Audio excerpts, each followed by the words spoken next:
আচ্ছা বলেন তো বন্ধুরা, হাতের সামনে যদি এই রকম আঙুরের থোকা থাকে আর এই রকম পাকা বেল থাকে আর এই যে খেজুরের প্যাকেট থাকে, তাহলে আপনারা কোনটা আগে বেছে নেবেন? আমি তো আগে এই যে আঙুরের থোকাটাই বেছে নেব। তোমরা কোনটা বেছে নেবে বলো বলো। মধ্যে কোন জিনিসটা বেশি উপকার আর দামও কিন্তু খুবই কম? বলো বলো বন্ধুরা, আমি কিন্তু কমেন্ট বক্সে দেখব তোমরা কোন জিনিসটা বলতে পেরেছো। দেখো বন্ধুরা, আসলাম বাগানে। বাগানে তোমাদেরকে একটা জিনিস দেখাবো। একটা ছোট্টি গাছে কি সুন্দর, এই যে দেখো সরু গাছটা, মোটাও হয়নি, সরু গাছটা, আর গাছটা বেশি বড় নয়। দেখো ছোট্ট গাছ, এই ছোট্ট গাছের এই যে নিচের দিকে একটা এঁচড় এসেছে, একটাই এসেছে এঁচড়। এই তো ধরেছে এঁচড়টা। জানি না এঁচড়টা টিকবে কি না, কারণ এত গরমেতে গাছপালা সব শুকিয়ে যাচ্ছে।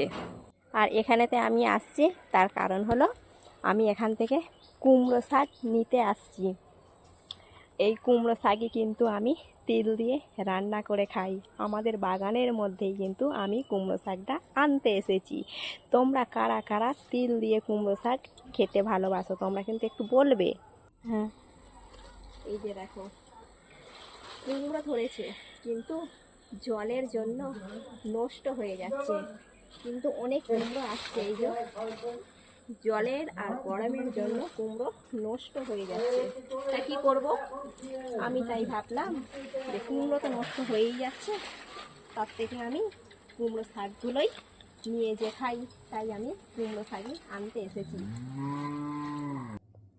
আর আমি এখানে এসেছিলাম, আর আমার জায়রা বলছে এখানে এসেছিস যখন একটা রিলস বানাতো, তাই আমি একটা এখানেতে রিলস বানালাম। কুমড়ো শাক নিয়ে বাড়ি যাচ্ছি। আর এই যে সব জায়রা বাচ্চা কাচ্চা আছে, এই তোরা এখানে কি করিস রে? একটু বল, তোরা এখানে কি করিস?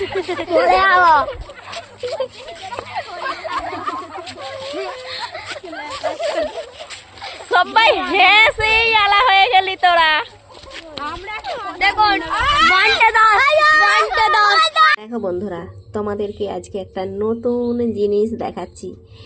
এই নতুন জিনিসটা তোমরা কারা কারা খাও একটু তোমরা বলবে।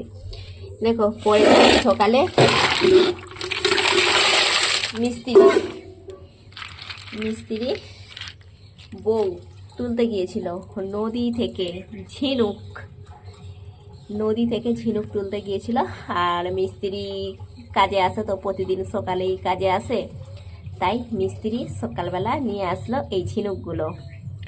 আর এই ঝিনুকগুলোই তোমরা কারা কারা খেতে ভালোবাসো তোমরা একটু বলবে।